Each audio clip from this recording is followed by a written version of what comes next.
various other organizations.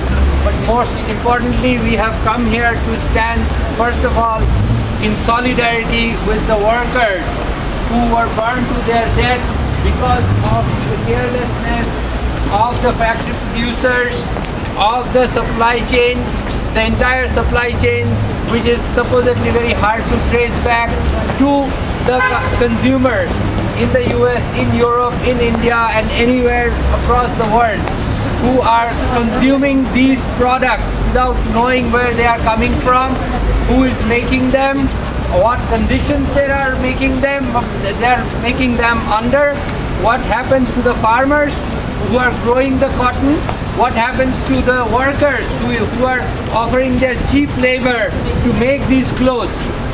How on the earth can we buy shirts and pants and fancy clothes for $5, $6, $8? Where is the cost for the environmental cost of transporting them from Bangladesh to the US?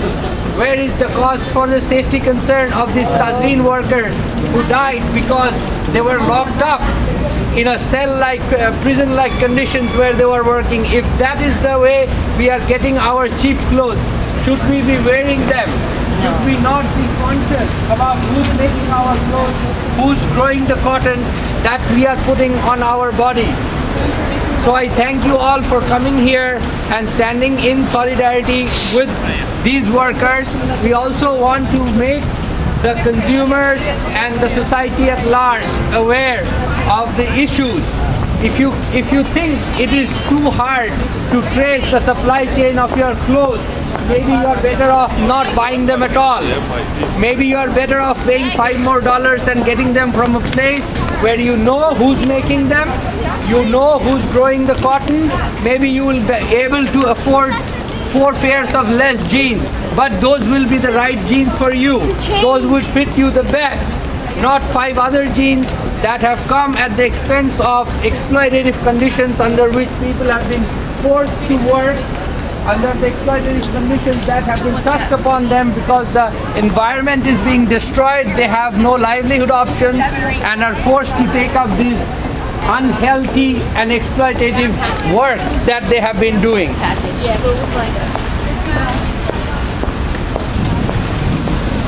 So we have candles with you, we have posters. We stand here basically for some time and raise awareness in the people who are buying clothes at different shops like Gap, like Walmart, like Walt Disney, Banana Republic, and whatnot. Who knows?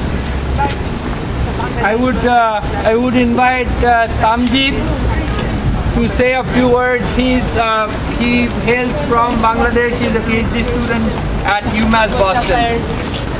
Thank you all for coming out. Whether it's the Bangladeshi workers dying in factories in Bangladesh or workers in local Walmarts here, we are part of the same struggle against the same profiteers, against the same corporations, against the same system. So thank you all again for coming out here in solidarity. I have a statement from Alliance. So the Alliance for Secular and Democratic South Asia expresses grief and outrage at the death of over 112 workers last weekend in Dhaka, Bangladesh. We condemn the blatant disregard for workers' lives for the sake of profit in the global economy.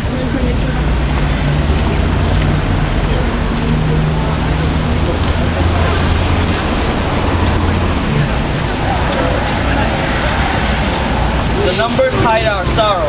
They don't speak of the mother who died perhaps thinking of a child left at home or of the dreams of a young widow who had just started a family. These workers, a son or a daughter, a mother or a father, work without holidays under verbal and physical abuse with the threat of harassment or rape by management or by hired goons for at least 12 hours a day, in the end to be killed by negligence or torture. Since 2006, more than 600 Bangladeshi workers have died in factory fires. They were caused by negligence or greed of the management. yet no owner has ever faced any legal actions. On the contrary, these owners have the police on their side, they have the government administration to save them, and in fact, most of them are glorified and credited for raising the national GDP. Who is responsible for this crime? Is it just the factory owners and the state in Bangladesh? Is it the major Western clothing brands like Marks and Spencer, Tesco, Gap, Walmart, and like? Or is it the consumers in the West who must have low prices for gifts of the holiday season? To put the case in simple terms, for every garment sold in the West at $100, the government of these countries earn more than $25 in tax. The foreign buyers make over $50, and the rest of the rest, nearly 24, go to the owner's profits and costs. And for the workers, it comes to less than $1. How is it that we, citizens of this globalized world, allow these dehumanized conditions of work and slave wages? As you know, Tazreen was making clothes for Walmart among many other corporations. And when Walmart was asked to comment, they said that they didn't really know that Tazreen was producing clothes for them, and so they have no responsibility. But the corporate principle of Walmart is cost reduction through absolute control over supply chain logistics and production information. So it's a lie when they say that they didn't know who was doing this and under what conditions. And the reaction of Bangladeshi government was to say that it was some kind of sabotage without any claim, without any evidence, which is another effort to sidetrack, to distract people from the real issues. So what do we demand? We want the government of Bangladesh to try these factory owners responsibly. The buyers in the US pay more than lip service to safety and factories that supply them. Significantly, Bangladeshi and international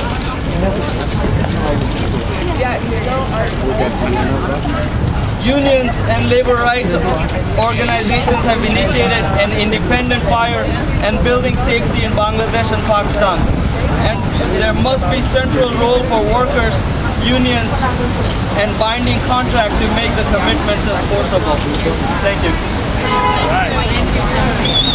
Thank you, Tamjid. We have actually with us Diana Foxwalk from sweatfree.org, who has traveled all the way 2 hours, but she's not able to stand out in the cold with a little daughter, so she's inside. And basically, I'll just read out a statement on her behalf. Which one is this? Bangladeshi and international unions and labor right organizations have initiated an independent fire and building safety program to minimize the risk of future deadly factory fires like that have recently taken the lives of hundreds of garment workers in Bangladesh and Pakistan before that. Unlike corporate controlled monitoring system, the program will include independent inspections by trained fire safety experts with public reporting of the results. Brands will be required to offer supplier contracts with sufficient financing and adequate pricing to allow for necessary renovations and other preventive measures. Brands will also be required to cease doing business with any supplier that refuses to make needed repairs and operate safely. Thus far, other major buyers from Bangladesh, including Walmart, Gap, and H&M, have failed to join the program.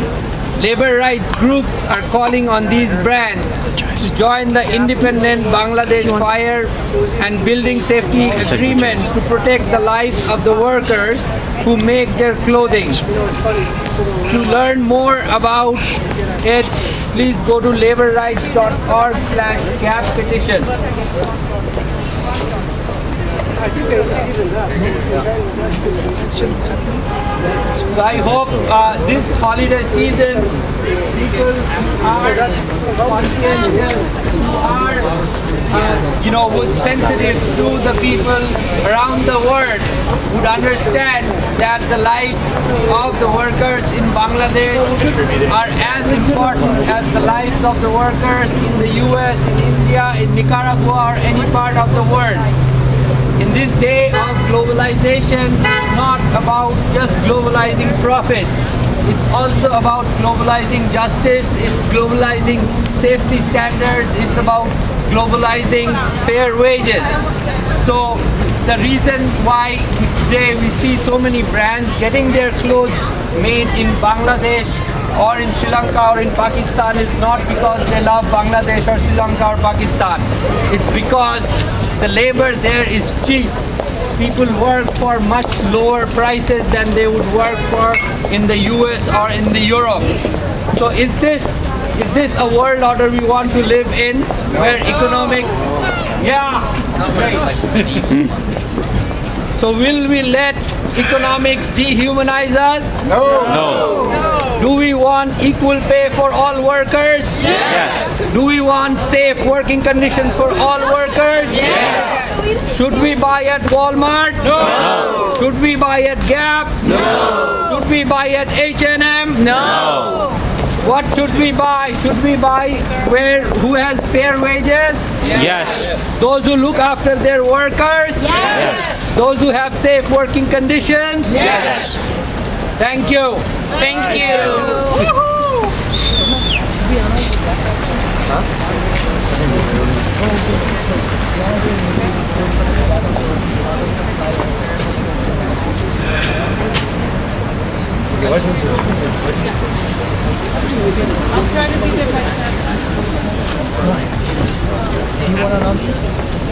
I don't know the details. Let me go find out. So, we'll have other people speak. Have other people. Anyone else who wants to say something? Anna, you want to say something? Here? Yeah. Two questions. So what advice would you give for us to help the conscientious consumers? Do you have any tips on how to find products that are made ethically? Yeah, I mean it's a very hard thing to do. How to find what is made ethically, but there are options out there. There are producers. I cannot tell you the name. I do not know, but who reveal where their clothes are made and what conditions they are made under. So that's always there. I mean, even right here in Boston, we have printers to print, various things, but they tell you where their energy is coming from, if they're organized, if their workers are organized in unions or not. I'm aware of a website that the International Labor Rights Forum has made called Free to Work. Free to work. Free to Work, and it rates companies of all kinds based on certain criteria, and it gives them a grade, and then it explains them. I'm not sure if people like that, but it's called Free to Work. That's one tool that I use. Free to work. That's the website, Free to Work, that rates the manufacturers and the producers of clothes and everything else. Yeah, and you can search for it based on product or by company name. Okay. And they provide Free to Work, folks. Please look at Free to Work. Sorry, Dipti, you wanted to say? Or we got to create the new conditions. Right. I mean, we got to create those kind of manufacturers who do look into all these. And if they don't exist, we have to create them. Right. So we have to build a different society where the rights of the workers, where the value of the lives of the people in the non-Western world, in the global South is respected, and their livelihood options are respected, and they are not, just fodder into the economic machine that looks at increasing GDPs and making the richer rich. Absolutely. Let Gabe wants to say something. Good evening. Thank you, and I've been thinking about what to say here. How does one express sorrow and anger at the same time? And how does one assign culpability and blame at the same time for something that we are, quite frankly, all complicit in? So I decided that I could tell a personal story. My mother, my late mother, Alejandrina Camacho, was a garment worker. She worked in a union factory in Queens, New York, with okay wages and benefits. In the 1970s, those jobs started moving to the South in the United States, where there weren't union factories. And then in the 80s, those jobs moved to Latin America. In the 90s, with free trade agreements, those jobs moved everywhere to the lowest labor markets. And what I mean by lowest labor markets is where governments pass laws where it's very difficult to unionize, where governments pass laws that really minimize the worth of a worker. So what we are talking about here is a global system. What happened in Bangladesh a week ago is something that's happening all over the world and has been happening for decades. We're talking about a system called global capitalism that my mother, not just my mother, was a victim of, but now millions and millions in many different continents are victims of. And it's very difficult to say, okay, I'm not gonna, it's very easy to say, I'm not gonna shop at Walmart. But all these shops here, we are all part of this system called capitalism. So we need to think about how do we respond in a political and economic way to what we are confronting. How do we think big, but also how do we think immediately to aid the families that have been affected? So that's all I want to say, and thank you very much, and in solidarity and in peace, and also in anger, I'm with you.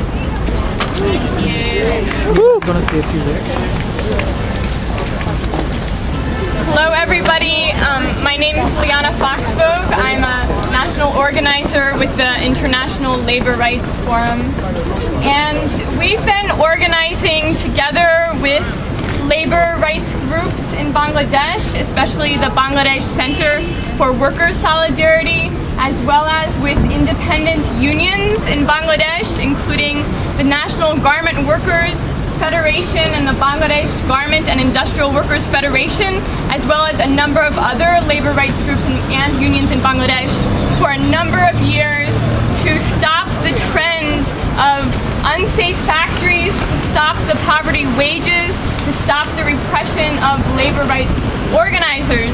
And this factory fire, I think the one great thing that has come out of this tragedy is the amazing media coverage of the Tazreen fire.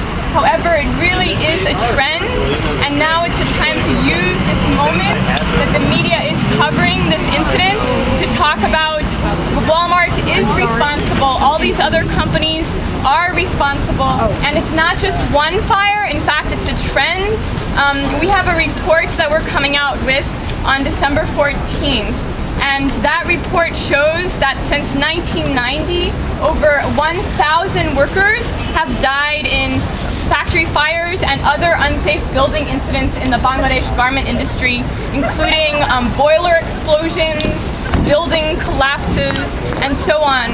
And Tazreen wasn't the only incident that happened this week. The day after the Tazreen fire, there was another factory named Euro Bangla Garment, where the factory also went on fire. Luckily, it was at night. No one died and no one was injured. That factory was a supplier to Walmart, Sears, JCPenney for fabric. And then just a couple days later, there was another factory where there was a boiler explosion and workers got panicked and they stampeded and 50 people were injured. Luckily, there were fire extinguishers and people knew how to use them and they put the fire out right away. But just to say that this is a recurring incident. why do we have Gap on the flyers, it's because, it's not just Tazreen.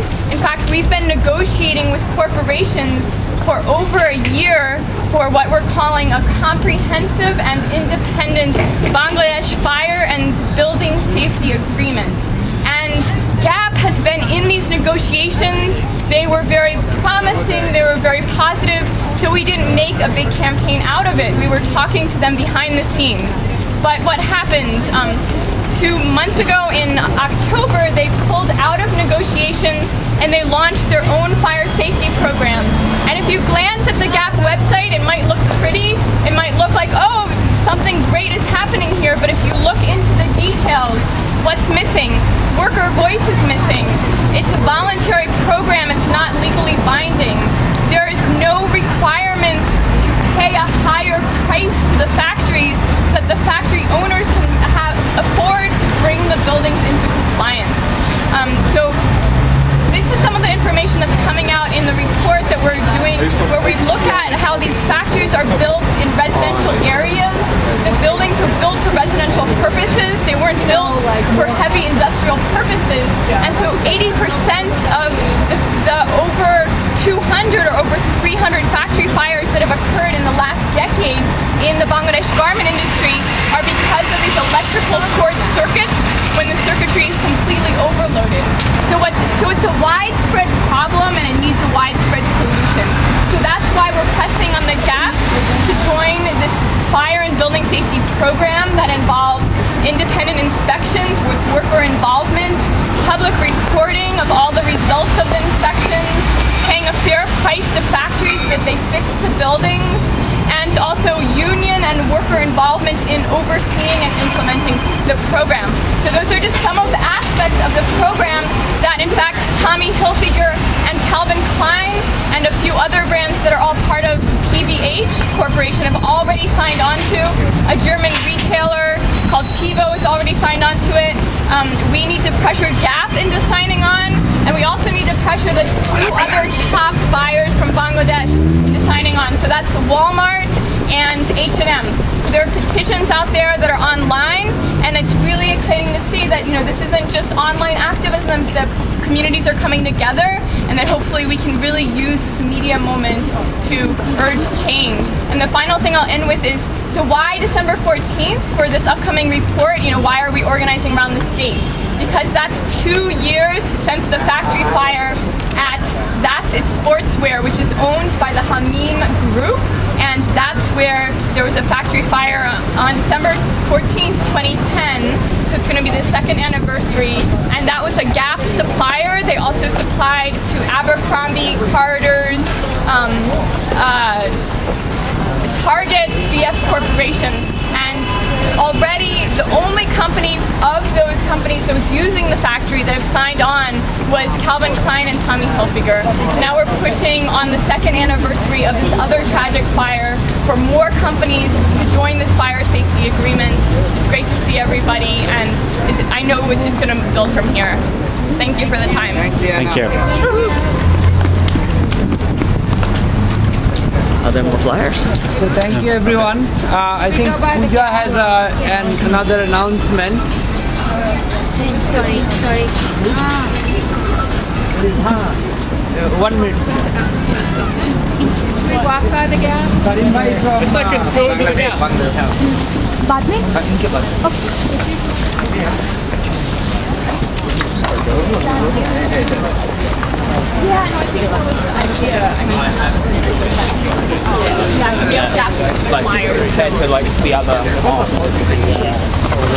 Good evening, everybody. My name is Karim. I am from Bangladesh. I express my deep gratitude to all of you who have come here to protest about what's happening in Bangladesh for the last decade. In fact, I brought this poster. 700 people, garment workers, they were burned alive in last 7 years in their factories. Maybe a lot of people who are wearing clothes, they are made by these workers. So we have a solemn responsibility to speak about what's happening in Bangladesh. Evil comes in different forms. there are a lot of evil people in this world. Somebody rules their people, being a dictator. But there are other people who are evil too. They try to subjugate people in a lot of different ways. They are after maximizing their profit, money, but they don't give any value to the people who work for them. That's what happened in the developing countries, and unfortunately, Bangladeshi people are one of the victims of this cruel, evil empire that's called capitalism, somebody said a few minutes ago. So, these people, they have been having these wages for all this time, which we call slave wages. They don't even earn the money that a slave gets.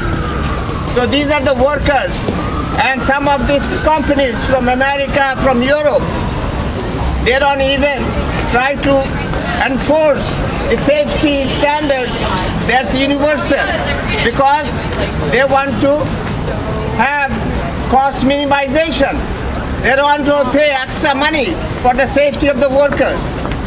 So some of the companies have recently adopted some safety measures in Bangladesh, and I guess in other developing countries too.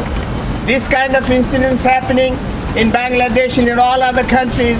Even in Pakistan, there are a lot of fire like this in the factories.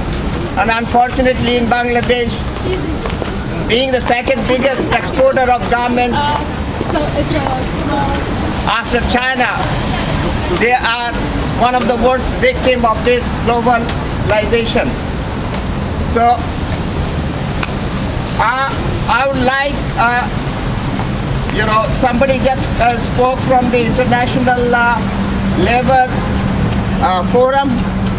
I thank you for organizing this thing, and we want to actually demand free and fair investigation of all these crimes that's happening